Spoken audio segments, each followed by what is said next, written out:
نؤكد على أن رجاءنا في الله لا ينقطع، وأملنا في الله لا حدود له، وثقتنا في أن نصر الله تعالى آت لخلقه وعباده المؤمنين آت لا محالة، لأن هذا وعد الله ولا يخلف الله الميعاد، وهذه سنة الله، ولن تجد لسنة الله تبديلا، ولن تجد لسنة الله تحويلا.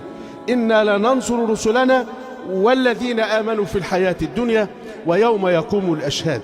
لكن لحكمة يعلمها الله يطول البلاء، لحكمة يعلمها الله يشتد، ولكن من حكم الله أيضا أن البلاء لا يكون فوق طاقة الإنسان أبدا، لأن الله لا يكلف نفسا إلا ما آتاها، وأن الله سبحانه وتعالى لا يبتلي عباده بشيء فوق طاقتهم.